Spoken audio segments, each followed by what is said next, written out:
Americans for Prosperity is a grassroots organization dedicated to advancing everyone's individual right to economic freedom and opportunity. The message coming out tonight and that we are doing is clear. That card check legislation is wrong for North Carolina. It will cost jobs and it will deny workers the fundamental individual right to cast a ballot in secret. So if you'd like to come out and go ahead and cast your ballot in our box, symbolically to protect the secret ballot, we would appreciate that. We normally would not necessarily be involved in an issue like this, but when we studied this card check issue, we were stunned at what was at stake for American workers. Not just for our economy, not just for job losses, all that's important, but for the average American worker. When we looked at the loss of freedom and the loss of their personal rights, we felt like we had to get involved in this issue. We have got to get out and work. We have got to make those calls. We've got to email Senator Hagan. We've got to do our part here in North Carolina to stop this. Because believe me, the other side is organizing, and they are very good at doing this. You know, getting the percentage of union members up in North Carolina, which is the goal of this bill, get them up in every state, get that number up, that a higher unionization rate makes North Carolina less attractive to employers. Let's just be real honest about this, okay? We talk about it, we agree with each other about it. I think we need to say it in public. It's going to be less attractive to new companies, less attractive for current companies to grow, and less attractive for companies looking for stable, productive labor environments to work in and prosper in. This initiative replaces a system where no party knows the specifics of a vote, with one where workers can be coerced, cornered, intimidated, and pressured by union representatives. I am honored to present U.S. Congressman Howard Coble for securing every American's right to a secret ballot and allowing workers to ensure their economic prosperity, the Americans for Prosperity Defender of the American Worker Award. And I think individual rights are assured under the present system. Every worker has a right, an assurance of casting a secret ballot.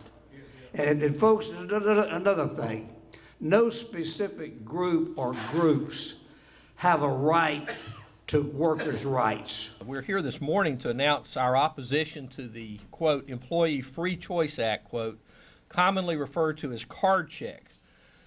Clearly, truth in advertising doesn't apply to bill titles in Congress, since this legislation has nothing to do with promoting free choice.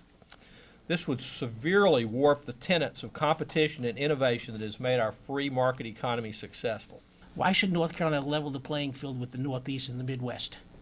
We have an advantage. Let's take advantage of it so that our people can stay employed and working, and our quality of life will be maintained. If it was that great up there, they wouldn't all be moving here. Our message today is clear. Card check legislation is wrong for North Carolina. It will cost jobs. It will deny workers the fundamental right to cast a ballot in secret. They're going to have the power to set the conditions under which you will work. We need to make sure that Senator Hagan knows that there are tens of thousands of North Carolinians across this state who are concerned about their job, who are concerned about the loss of privacy, who are concerned about having intimidation and coercion when they're just trying to work for a living and bring home food for the family, who are concerned about having some person from Washington, D.C. telling them the conditions under which they're going to work.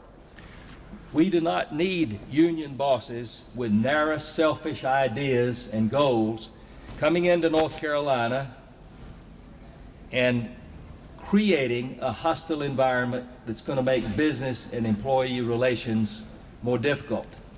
Instead of being an advocate for my officers, I'm going to have to side one side or the other and go through that adversarial process that we go through with collective bargaining, and I just see trouble down the road. And I guess the only thing I can say about it is if it gets shoved down our throats and it comes, I'm glad I've got 32 years because I can retire. We have a champion on this issue, and he joined us out here today in the few days that he gets to come home on this President's Day recess. And it is my honor and my distinct privilege to present Senator Richard Burr for safeguarding every American's right to a secret ballot and allowing workers to ensure their own personal economic prosperity, it is my honor to present Senator Richard Burr the Americans for Prosperity Defense of the American Worker Award. It is tough for me to believe that in 2009 that one of those foundational benefits, one of those foundational values of the American system could be threatened. That we would actually have to rally in the cold to make sure that we protected something as important as the secret ballot. Let's hear it for Senator Burr going into the secret ballot booth, casting his secret ballot.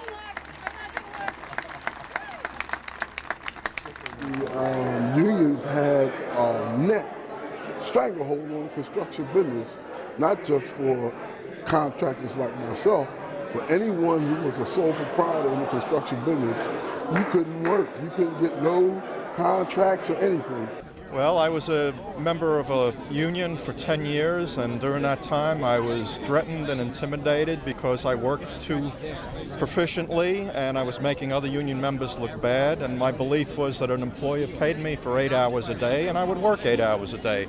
And the union had another concept that you had to slow down and make room for other union people to come in to feather the coffers of the union. It's a very corrupt system. We've got to vote for what our country has always stood for, not what you personally believe in, but what our country starts with. And that one major premise that our country starts with is voting privately so we can vote freely without any pressure of anybody.